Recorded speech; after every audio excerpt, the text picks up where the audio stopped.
Unsiloed podcast is produced by University FM, elevating the stories of your institution.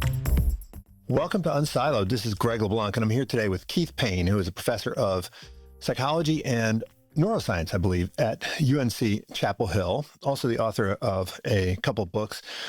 Most recent book is called Good, Reasonable People, The Psychology Behind America's Dangerous Divide, which follows up on a book from a couple of years ago called The Broken Ladder, How Inequality Affects the Way We Think, Live, and Die.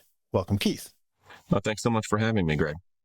So, I mean, you could just as easily be called a professor of inequality science, right? Which I think is a term that I saw somewhere in one of these books. And, you know, for those of us who are interested in the science of subjective well-being, we always are thinking about how the traditional economic story gets it wrong, right? So the traditional economic story says that, you know, the more money you have, the happier you should be. Right? So therefore, the more wealth a society has, the happier it should be. And of course, you know, the data doesn't really support this completely. I mean, to some degree it does, but there's other things that matter. And in particular, as you highlight, inequality plays a big role. And so one's relative position in the society is going to impact one's subjective well-being.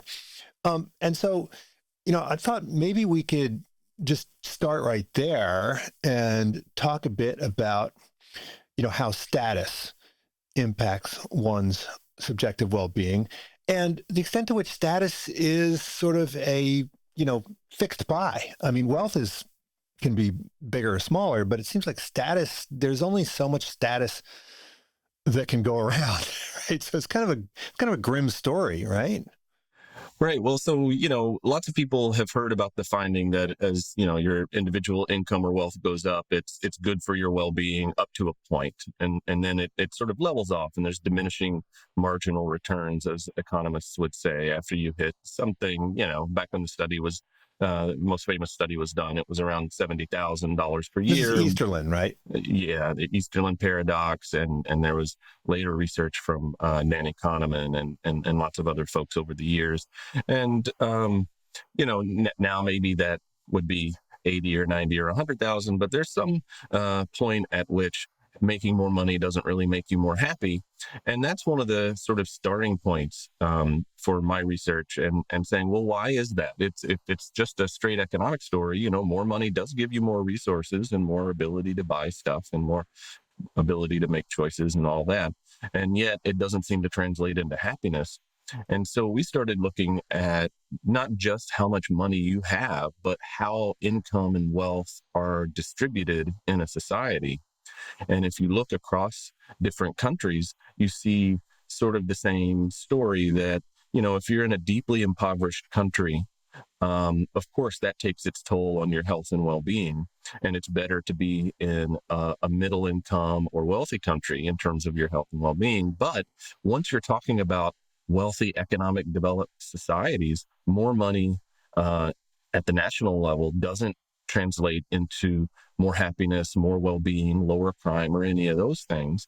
And among those richer countries, what really predicts thriving is lower levels of inequality, and what predicts terrible outcomes, whether it's health, whether it's happiness, whether it's drug addiction, whether it's crime rates. It's inequality in the way that money is distributed within those countries. And so the United States, which is the wealthiest of countries, but also one of the most unequal of the wealthy countries, has actually terrible outcomes compared to poorer but more equal countries like Canada or Germany or Italy or Japan. And so I was very interested in trying to understand the psychology behind that. And as you mentioned, status comparisons have a lot to do with that. So we can unpack that more if you want. Yeah. Now, this does then suggest that there isn't a fixed amount of status to go around, and that as things become more unequal, the sum total of status will actually shrink, I guess you can say, right? In a way, because the way the money is distributed, it's not an even division of the pie, right? So if you look at the way that income distributions work, you know, statistically, we would say they're heavily skewed. What that means substantially is that, most of the money is held by the top few percent, the top 1%, the top 0.1%. We can talk about the top 5%, however you want to break it down. But the vast majority of the wealth and resources in any unequal society gets held by that top few percent. And then you have the giant, bottom of the iceberg, the 90%, the 99%, that are all, struggling to divide up the other, say, half of the wealth. And so it's definitely not evenly distributed. And so if you have 90% of the people comparing themselves to 1% of the population, that extreme wealth might be doing great things for that 1%, but it means that 90 plus percent of the population is on the losing side of that comparison. But of course, it's only going to have an effect if one is aware of it, right? And so presumably if the wealthy people just walked around and acted like non-wealthy people, right? Or if in some way this was concealed. I mean, one of the numbers that you quoted in the book was the average person thinks that CEOs make $1 million a year, which is astonishing, right? I mean, because they tend to make way, way, more than that. And so, if people were aware of the true amount of money they made, then presumably their subjective sense of their poverty would increase. And so to what extent is there, I mean, you track inequality, but I mean, is it really perceived inequality that matters more than actual inequality? Yeah, there's two kinds of effects going on, I think. So psychologically, which is what I spend a lot of the book on, it is perceived inequality that makes a big difference. And you have to see the wealth around you. And usually that's not comparing ourselves to the top 1/10 of 1%, because we don't see the billionaires. Even if you live in Manhattan and are surrounded by billionaires, you still don't see it much, right? People like that live in, gated communities surrounded by privacy ensuring mechanisms and stuff. What we see is, maybe the top 20% who are driving expensive cars and showing off their vacation pictures on Facebook. So, a lot of it, for the psychological comparisons, you do have to have some visible inequality there. But there's other ways that extreme levels of inequality affect society through non-visible means. For example, higher income and higher wealth people have a disproportionate influence on policy and laws and policies affecting structures behind the scenes. And that goes through a different sort of economic and structural route. But yeah, when it comes to the day-to-day psychological experience of living in an unequal society, the blatant visibility or invisibility of wealth has a lot to do with it. Yeah, I mean, there are studies that you cite in the book that suggest that if you move from a poor neighborhood to a rich neighborhood, this increases the opportunity and changes the way in which you behave. But one would think that if you are moving from a world where you're surrounded by other poor people and you move into a world where you are now the poorest person, that should enhance your kind of perception of your relative poverty, right? And so that would seem to have a negative impact on subjective well-being. So, I mean, can you actually have your, I guess, opportunity for upward mobility go up while at the same time have sort of a reduction in your subjective well-being? Yeah, you can definitely have those two things happen at the same time. And I think we see it a lot for upwardly mobile people, kids from working class backgrounds who go to college, for example, or, I experienced that. I grew up in a working class family in Western Kentucky. And then when I went to college and then later when I went to graduate school, I was surrounded by people who were much wealthier and much more upwardly mobile than me. And on the one hand, you do get the benefits of all of the resources in those communities, and it objectively does improve your upward mobility in terms of income. But it's also incredibly stressful when you start feeling like you don't belong to that community, and then other people around you have so much more than you, et cetera. And so a lot of it depends on if we move from a poor neighborhood to a richer one, or a poor context to like a university context where it might be richer. A lot depends on how much we identify with those different contexts and groups as our reference groups. So if I feel like I'm a part of this new neighborhood and we are all doing well, that's one thing. But if I don't identify with it and I feel like I'm here just on my own, surrounded by all these rich people, that's a very different experience. And that's probably going to be much more stressful in the end. Right. But you also talk about how your behavior changes, right? When you perceive yourself as being poor, right? It changes your attitudes towards risk, right? It changes, I guess, your discount rate. It does a bunch of things that paradoxically lead you to become even poorer, right? On average. Yeah, but a lot of the outcomes that are predicted by high level inequality, bad outcomes like buying lottery tickets and drug use and bad financial decisions, those are things that we typically associate with poverty, right? Those are things that in our mental images are things that poor people do that are self-defeating and keep them in poverty. But it turns out that, in rich countries, they're better predicted by high levels of inequality than by high levels of poverty. And so, I thought it was very interesting to get into this area of research because there are lots of psychological ways that high inequality mimics high poverty, and people's tolerance for risk is one of them. We found that in high inequality countries and in high inequality states within the United States, people are engaged in more risky financial behavior, whether that's buying lottery tickets or not investing for retirement, and going to check cashing places rather than traditional banking, et cetera. So that all happens more in high inequality places. And you can see the same sort of patterns with regard to non-financial risk-taking around health, like drug use, cigarette smoking, things that are high risk but immediate reward in terms of hedonic or affective reactions are better predicted by inequality than by poverty as well. Now, throughout the book, I mean, you kind of flip-flop between talking about status and wealth. And I guess, I mean, for a country like the United States, I mean, are those more or less coextensive? Because, I mean, one can imagine all sorts of ways that you could be poor but not feel poor, right? In other words, there are sources of status that have nothing to do with income. I mean, what's happened to those sources of status? I mean, why don't we have poor people walking around, proud of themselves because they have good character or because they have, a position of authority or responsibility, right? I mean, you could be like a minister in your community and be poor, but have high status. I mean, what's happened to that? Why has sort of socioeconomic status become the only game in town?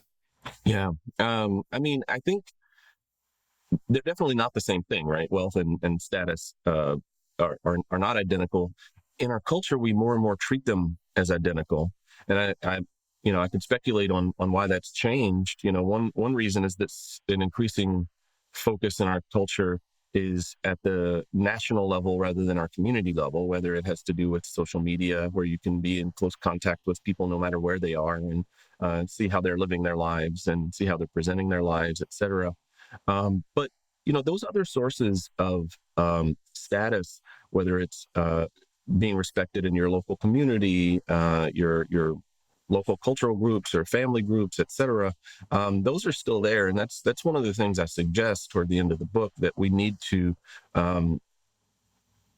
find ways to judge our status, not purely in terms of wealth or income, and to make those richer kind of social connections as a source of status, because those are things we have more control over than, how rich the 1% is.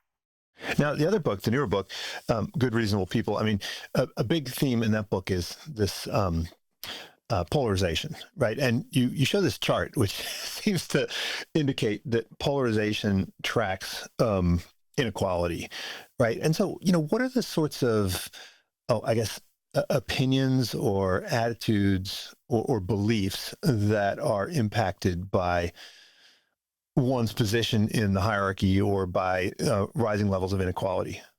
Right. There's this important connection between inequality and political polarization. And it's why I sort of wanted to follow up the inequality book with a book on polarization. That so much of what we believe politically is shaped by where we perceive ourselves to be in terms of status. So we did some experiments where we asked people to do some investments in the stock market. We gave them a little bit of real money that they could invest in a basket of stocks. And then we told them we're going to simulate the performance of the stocks based on the real stock market. And, some of you will make money, some of you won't. And but because it was part of an experiment, we actually gave false feedback and randomly assigned people to be told that they did better than average or worse than average in terms of their stock picks. And then we asked them questions, and it was amazing how immediately people in the two conditions diverged in terms of their political opinions. So people who thought they did better than average on the stock picking game started endorsing ideas like, I did well because of my own individual talent and skill at investing, and I worked hard on this task.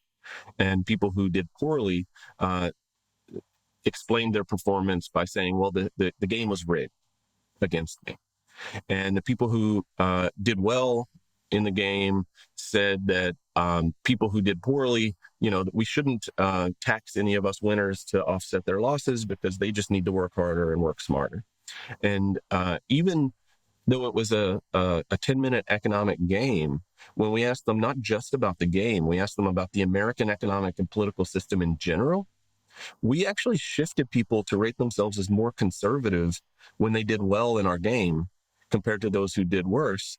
And they said the U.S. economic system was a fair meritocracy in the condition that did well.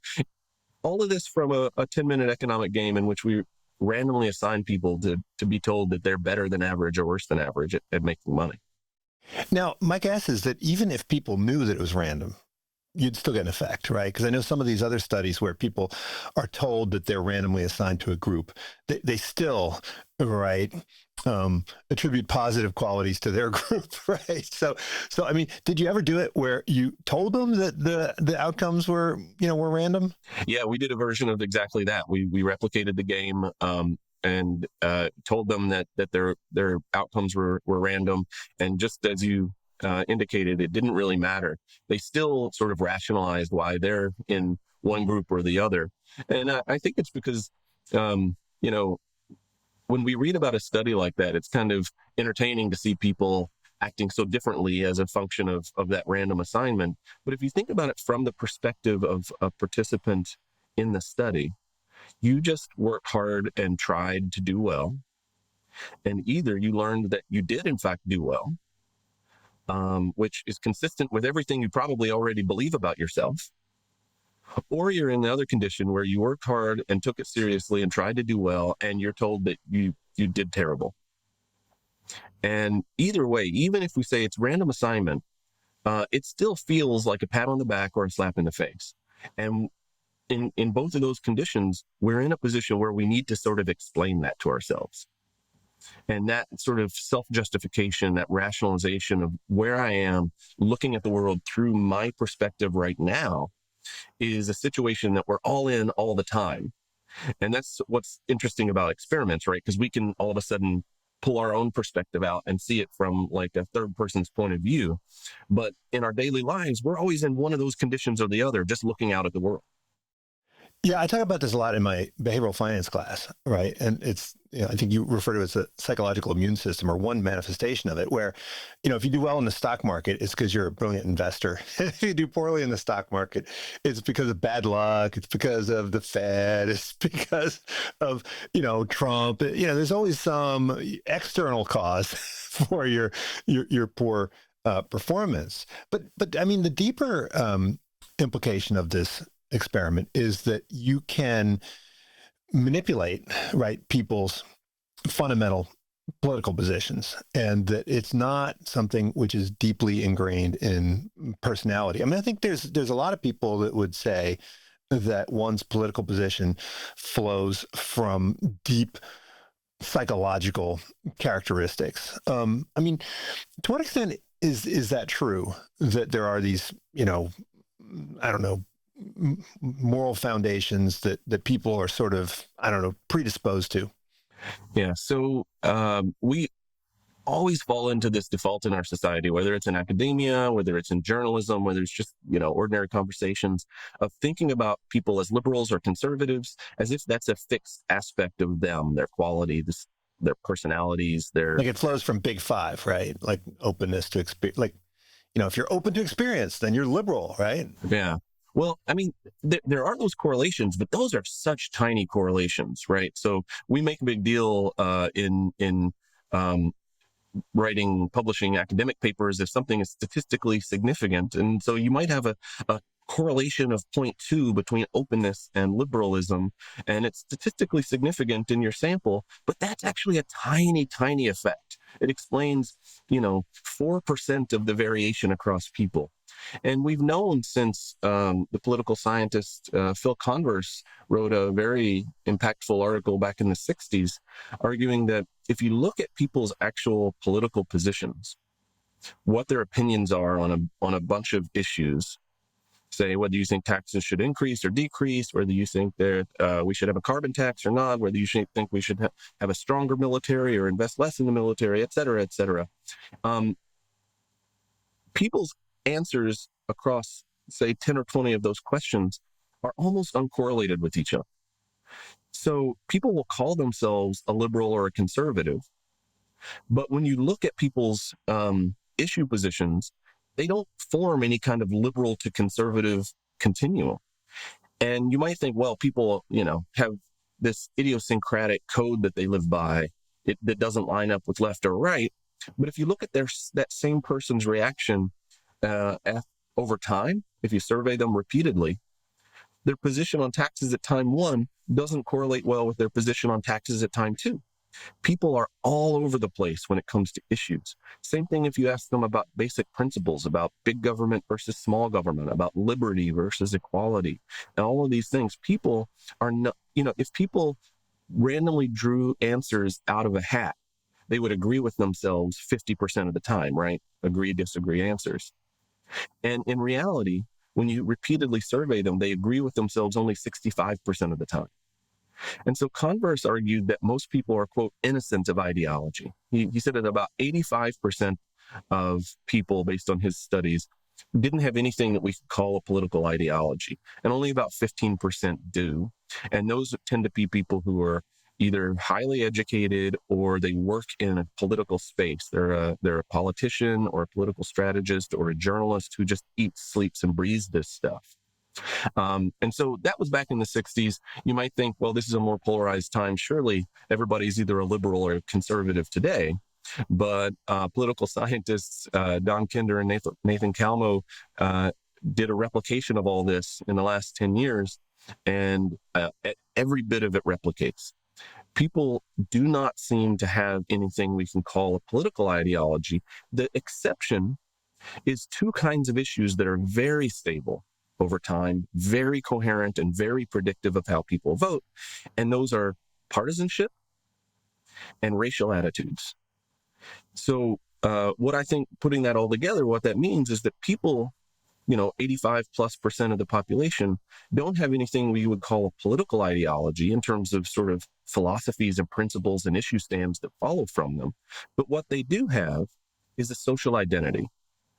And we pick sides based on our social identity, which is determined largely by our racial and ethnic groups. And you can predict which side people are going to gravitate toward, if based on knowing nothing but sort of the zip code or county that they're about to be born into and which racial groups their family identifies. Well, that means that the kind of portfolio of political positions that belong to a particular identity group are, in some sense, random, right? I mean, you could have, we've seen this, how the Republicans are proposing all sorts of things like tariffs, which 20 years ago, the Republicans would have been completely opposed to it, right? So, I mean, there's nothing inherently conservative or liberal about tariffs, right? So, I mean, how is this? How should we be thinking about this role of identity in political psychology? I mean, I think when most people think about identity politics, they're thinking about, as you say, racial and ethnic and whatever gender demographic groups. But it seems like their identity is to this much broader entity, right? This party or this positional group. Yeah. So, there are coherent political philosophies out there. You can go and read Edmund Burke for a defense of classic political conservatism or classical liberalism, as they would have said it at the time. Or you can go read John Stuart Mill for an articulation of why liberalism is the better way to live. But ordinary people's politics don't break down like that at all. So often in psychology, we say, well, people are extremely complicated. The human mind is a very complicated thing. This is an area of life where people are actually simpler than we think. People will talk to you about whatever policy you ask them about, but it's not very powerful in what they believe about that policy isn't what shapes their politics, really. They take cues from elites, politicians. So if somebody's really identified with the Republican Party, they'll support Trump even if he contradicts, decades of conservative thought, like about free trade and so forth.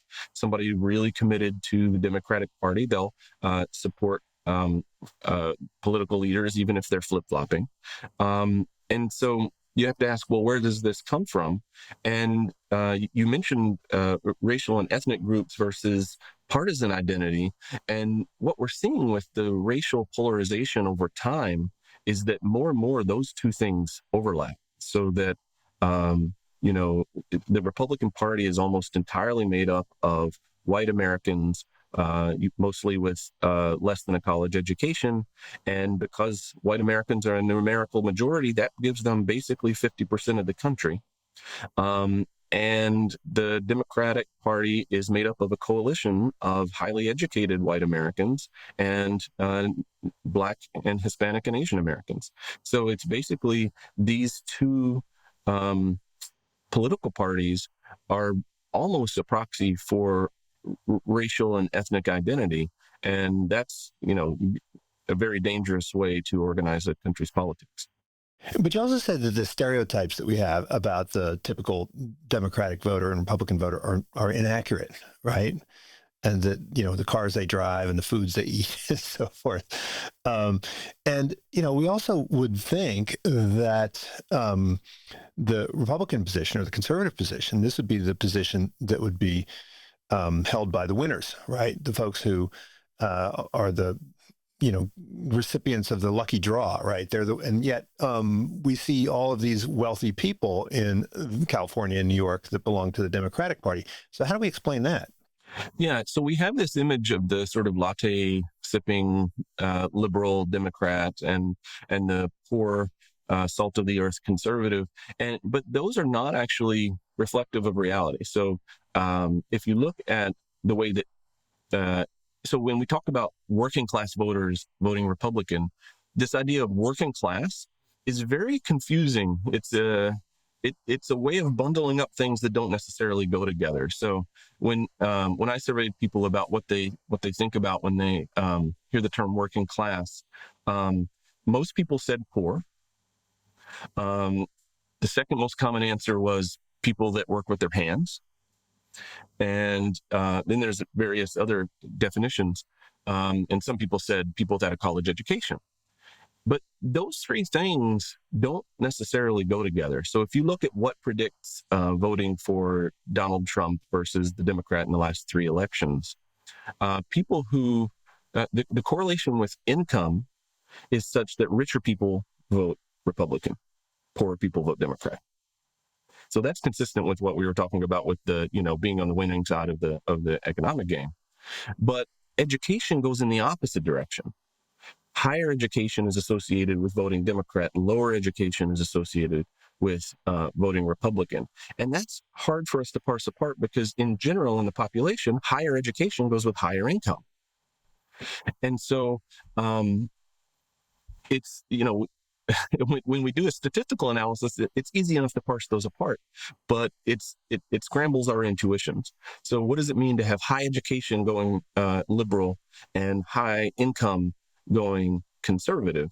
And I think, it's because of those two different parts.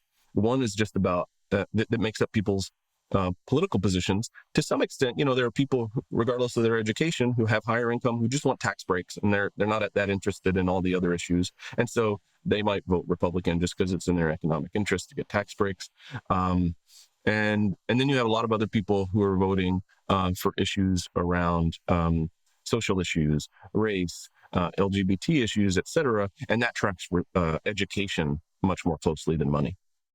But look, I mean, if the people who are the winners tend to think that it is due to skill, and people who are the losers are the ones that think it's due to bad luck. I mean, how does that line up with the partisanship? Because now we keep thinking that the Republicans and the Democrats are both filled with people who seem to have a sense of grievance, right? Who see themselves as the losers in the game.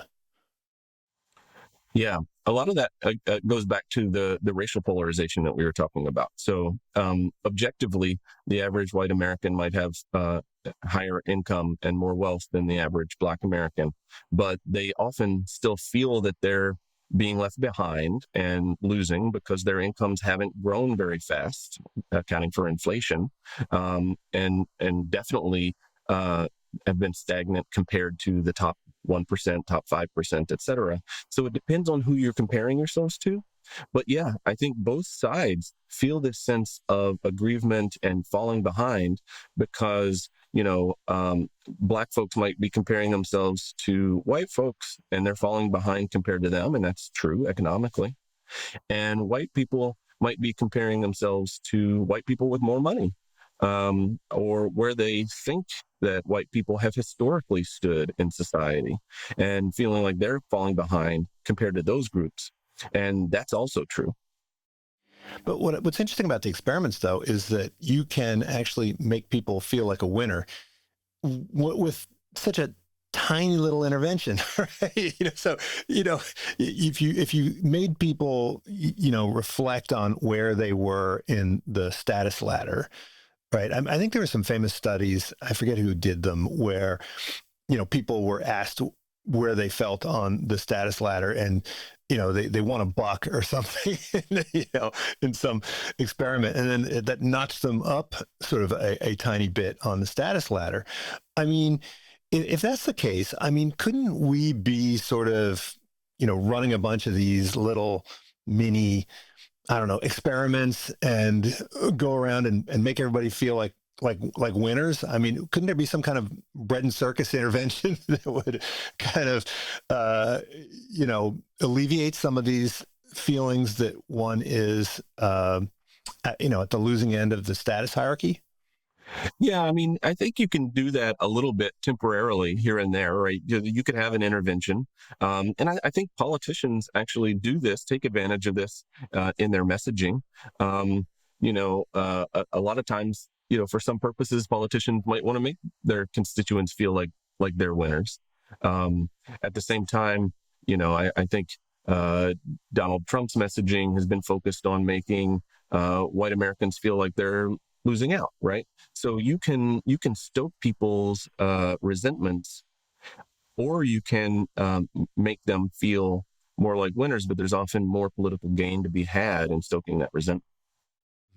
Well, you also talk about the workplace, and this is an area that is of deep interest to me, right? As an employer, we've seen the pay gradient just get, steeper and steeper. And I think economists have an explanation for this. I mean, they focus on motivation, they focus on kind of rewarding people for success and for effort. But I think there's some evidence that this can backfire, right? Particularly when there's some kind of collective effort or or team effort involved. So what do we know about that? Well, yeah, there's this interesting debate going back and forth about how transparent we should be about pay, for example, right? So there was an interesting experiment done in the University of California system that you're a part of a number of years ago, where some campuses made their, or I guess all campuses. Yeah, by law, I think we have to. Yeah. So the salaries of employees, including faculty, became publicly available. And researchers took advantage of this fact that they on the one hand, they made the salaries publicly available, but they didn't advertise it and they didn't make it easy to find. So you could go finding this if you put some time into it, but it wasn't obvious. So these researchers on some campuses publicized it and gave people a simple way to access it. Go to this website, here's how you get to it. And on other campuses, they didn't. And then they surveyed people in both groups. And the people who they made it easy for them to go and find out how their salary compares to other people in their workplace. On average, people felt much worse about their own salaries, much more resentful and much less engaged and committed to their employer, because we have this tendency to compare upward to those who are making more than us. So you might think that, well, on average, it would wash out because the people who make less they make less, but there's also people who are making more, so they should feel great about it. But what happened was that for everybody except the top few percent, they felt horrible about it. And on those campuses where it was publicized and they could easily see how much other people were making, their turnover over the next couple of years increased a lot. And so there is this element of how much other people have, but it's not just the salaries themselves. There are cases in which pay inequality is very transparent, but people are perfectly happy with it. So I talk about in the military is an example where people know exactly how much you make at each rank.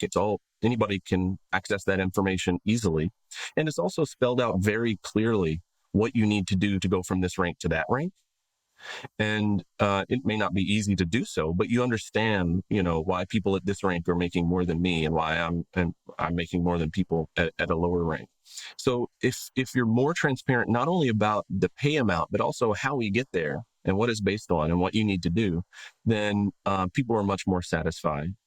The other example I use is gravity payments, which I haven't kept up with recently, but the CEO not only made payment transparent, but also increased the bottom salary in the company to something like $70,000 based on that research we were talking earlier. And the satisfaction and loyalty to the company went way up and stayed there, and turnover has stayed quite low. So the mere fact of inequality in pay isn't what makes people upset.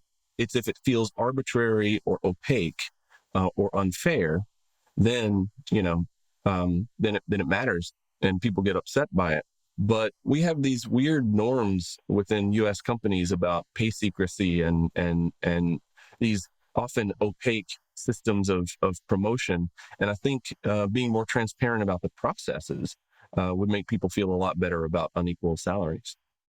But then it would seem like this sort of psychological immune system is backfiring, right? Because if you are earning less than your peers, right, you tend to think of it as being due to bad luck, right? But then that actually makes you feel worse, right, than it would if you just said, yeah, I'm making less because, I'm just not as smart as that guy, right? I mean, so as you're saying, like if you know what you need to do to become a general and you're just not willing to do it, you're like, okay, I'm not a general because, I'm not as good as that guy.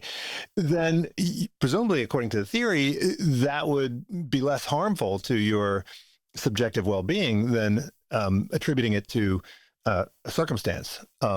Well, I think the psychological immune system is a little more sophisticated than that for most of us, right? So yeah, if it's opaque and I don't understand why I'm not doing as well as that guy, then yeah, I can spin one kind of story about why it's unfair and rigged against me and I'm a good and reasonable person, but I'm just being taken advantage of. You know, if I know exactly what skills are needed to get to that next level, and you need to be able to code in R and I can't code in R, I don't feel humiliated by that. Um, I know that, if I needed and wanted to invest the time and effort to learn that particular skill, I could probably do it. And it doesn't make me feel terrible about myself. So I think there are multiple levels at which we can spin those stories that reassure ourselves that we're good people. And the information ecosystem that we're navigating in makes a big difference to whether the stories we tell are, sort of calibrated to what the realistic expectations are in that workplace, or whether they're just sort of, uh, I'm being taken advantage of for these arbitrary reasons that I can't see. Well, the book Good Reasonable People, it's actually kind of in part a memoir, right? It tells the story of you and how you made it into academia and your relationship with your family that you sort of left behind to some extent. And so what was the big aha moment which made you sort of adopt this title, Good Reasonable People, like the idea that everybody sort of sees themselves that way? I was just reading about the Nuremberg trials and, these people who were working in, death camps and, they saw themselves as, good, reasonable people too, even, right? Yeah, exactly. And yeah, I just want to emphasize that the title Good Reasonable People, the claim is not that everybody's good and reasonable. Obviously, they aren't always good and reasonable. It's that we all see ourselves as good and reasonable people. And that's what I call our psychological bottom line, right? I'm a good and reasonable person. And the groups that I belong to that mean the most to me, those people are good and reasonable too.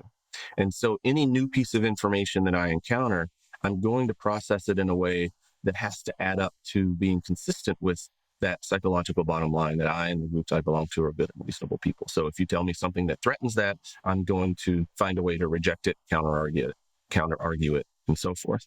And that's why it's so frustrating to get into arguments or debates with people across the political aisle, right? Because we're both involved in this sort of psychological self-defense. And if you tell me that the argument I just made was incorrect based on the following facts and figures and evidence, well, guess what? I'm going to find a way to say, well, that wasn't really what was relevant anyway, but here's what really matters, right? And so those dynamics, back to your question about like what was the aha moment that led to me writing the book, I've kept finding myself in those moments, especially during the sort of the first Trump administration and during the COVID lockdowns. I was engaging a lot on social media, finding myself getting into arguments and fights, even with my family and friends. And I think all of us by now have had this reaction that, on the one hand, the positions that this other person is endorsing seem so abhorrent to me. On the other hand, this person is my sibling or my parent, and I know they are a good person, right? So how is it that this person that I know and love and I believe is a decent person finds themselves, vociferously arguing for things that I find morally terrible? And that position is what it's, first of all, terrible and painful emotionally and socially, but it's also a real intellectual puzzle that so many of us are struggling with right now. That was the kind of experience that the book grew out of trying to reconcile those two things at the same time. Yeah, I have a friend who's really, wonderful, kind, generous person, Christian person who is, celebrating the deportations to these, El Salvadorian, and I'm just like, I don't get it. Like, right? Like, what's going on here, right? I mean, what kinds of somersaults do you have to go through to convince yourself that this is, a a kind and reasonable thing to support. And so, I mean, this doesn't seem very adaptive, right? If we were to look at it from an evolutionary perspective, I mean, shouldn't we want to be sort of, more self-critical? Shouldn't we be more willing to say, hey, you know what? I'm not being very good or reasonable right now. Maybe I should rethink my position. I mean, how does this? What's the sort of functional explanation for the psychological immune system? Yeah, well, it's I think it's operating on two levels that are adaptive, and those are probably trumping what we would see as sort of like the rational thing to do in most situations. One is that this ability to rationalize any position we find ourselves in, it's good for us emotionally. A group that doesn't do it is a group that you don't want to be a part of. It's clinically depressed people. They're actually good at not rationalizing every position in ways that cast themselves and their loved ones in or their social groups in positive light. But for most of us, most of the time, we're not clinically depressed. And one way that we do that is by constantly rationalizing to assure ourselves that we're good and reasonable people. So it's good for our mental health in some ways. And it's also even more powerfully, I think, good for keeping us bonded to social groups that we're a part of. And I think, this may be one of those. I'm not an evolutionary psychologist, so this is armchair speculating at this point. But this might be one of those evolutionary mismatches where these tendencies made a lot more sense 100,000 years ago when we were in small, homogeneous bands of people. And if there's an outgroup member, it's probably somebody who belongs to another village or another tribe that you may never have encountered in your life, except for in fighting with them, right? So there's this tendency to identify with and protect the in-group at all costs that probably was adaptive for us at some level in many periods of time that may not be well suited to a large, diverse, multiracial democracy in modern times. Well, now, look, a lot of people would say that the polarization that we're seeing is not a result of inequality, but as a result of, the rise of disinformation and of social media. And that, if we could get that under control, then we would presumably be able to reduce the amount of polarization. I mean, how can we disentangle those different variables? Right. So on the one hand, the rise of disinformation and the echo chambers that are allowed by social media, it is concerning, but I don't find it very compelling to say that that's like one of the main drivers. And the reason is there have been some studies that tried to disentangle these things, or they inadvertently disentangled these things, really. There have been studies of ways to correct misinformation. And if you give people, ask them if they believe a fake news headline, and if they endorse it as true, you give them a fact check, and you explain why that's wrong and what the truth is. Those are actually pretty effective in the moment. People will say, okay, if you do the fact check well, if they think it comes from like an unbiased source and so on, people will say, all right, I'll update my belief. I believe that was wrong. I'll change that belief. But then if it's a politically polarized belief and it was about one team versus the other, you check back after you've debunked a bunch of their beliefs and false beliefs, and you say, okay, are you reconsidering who you're going to vote for? And people say, hell no. Right. And if I can hear 10 other reasons that I'm still on the same team. Right. So it doesn't seem to be that causally effective, what people believe. And the reason is that, people go out seeking the kind of information that confirms their prior beliefs, right? So there was another study that looked at what happened. There was a day when a computer coding error at Facebook took Facebook offline for 24 hours. And this was during an election season. And what happened, you might think that if you surveyed people, the overall amount of conspiracy theory and misinformation might go down, but it didn't. When They were surveyed during that time period, because what happened was that visits to other sites like InfoWars and other sites that were known for producing misinformation just went up that day. So people sought out the fake information that they wanted to hear. And, the philosopher Dan Williams has a great term for this. He calls it rationalization markets. And he points out that, when it comes to both true beliefs and false beliefs, there's both a supply and a demand side to this. And, if we're in a position of trying to defend our group allegiances, then we have a demand for certain kinds of information, whether it's true or false in a lot of cases. And as long as there's a demand like that, there will be suppliers that pop up to provide it for us, right? And so I think all of this is really largely downstream of the social groups that we want to justify and rationalize, and we'll sort of pick up and lay down false beliefs as tools as we need them to defend those groups. So it seems like the argument is this: it's not that the greater inequality leads to a party of the rich and a party of the poor, which will devolve into class war. It's more like the inequality is leading to a sense of anxiety and malaise that drives a demand for these identities that are somewhat rigid and are stoked by fears and anxieties. I mean, is that sort of the idea? Yeah, I think so. And over time, it's becoming less just about economic inequality and more so about racial inequality and the way that we make sense of racial inequality. But yeah, I think those divisions are driving this anxiety and sense of grievance on both sides, and that's driving us to more and more extreme political groups. Okay, so what are the remedies here? I mean, one remedy would be to just eliminate inequality, right? Or reduce it through various political or economic interventions. But if we set that aside, I mean, are there other ways that we can sort of reduce the harmful consequences?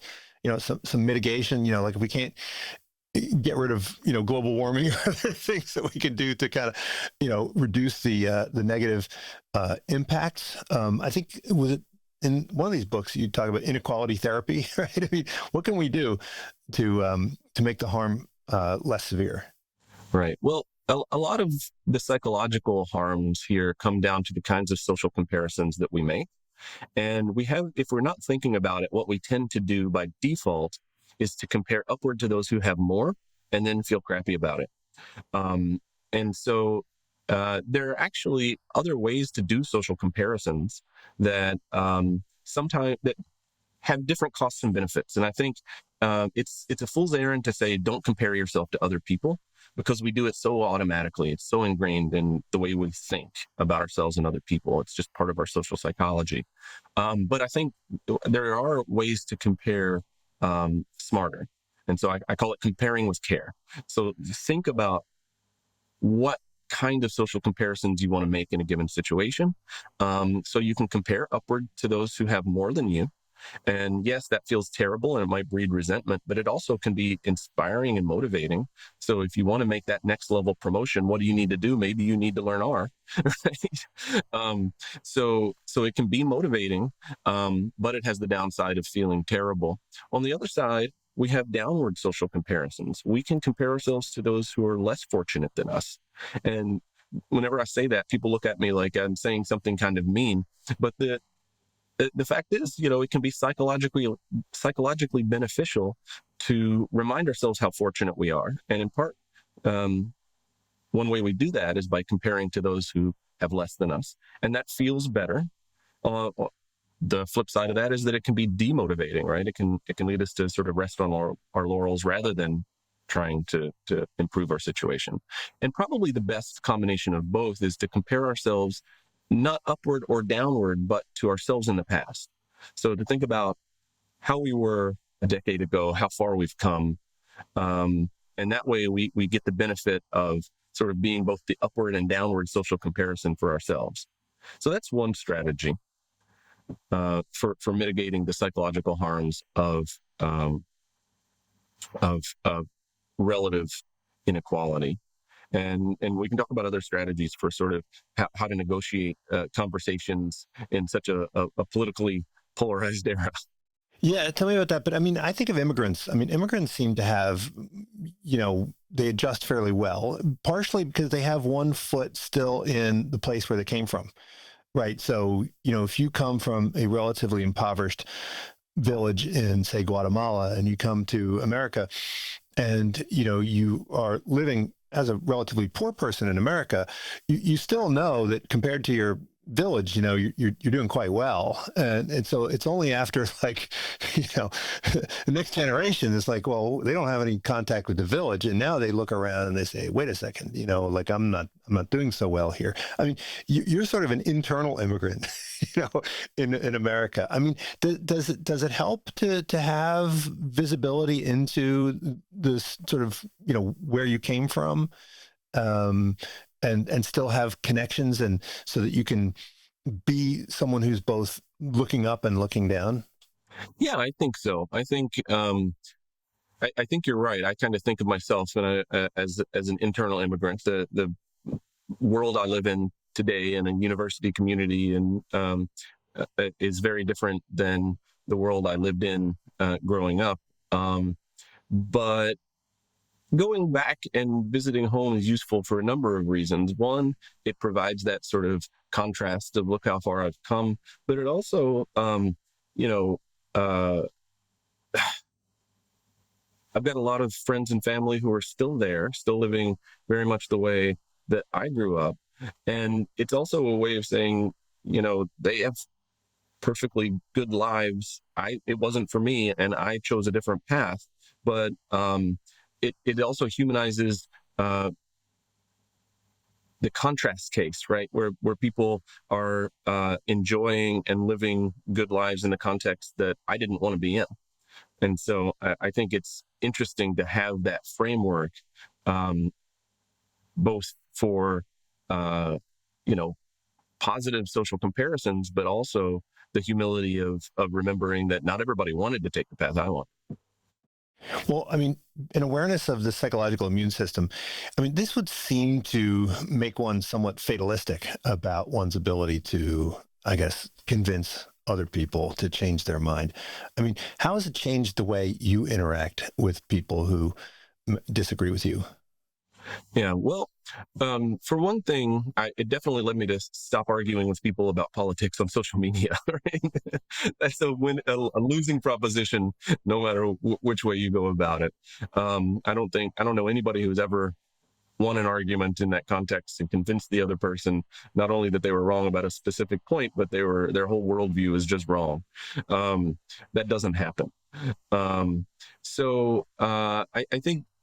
I think it is kind of fatalistic if your goal is to engage in a conversation because you think you're going to change this other person. People are adopting the worldviews that they adopt for a reason, and it's serving their psychological immune system well, right? So if you want to have a productive conversation across party lines, what I recommend is, first of all, don't go in with the goal of changing them. Go in with the goal of understanding them and having the conversation. Because even if, worst case scenario, you both walk away, and rather than having an argument, you've had an open exchange of why you think what you think, then at least you understand each other a little better, and you're in the position of thinking, well, there are decent people on the other side. The worst case scenario is, of course, what we usually get, which is I say you're an idiot and you say I'm immoral, and then we walk away mad.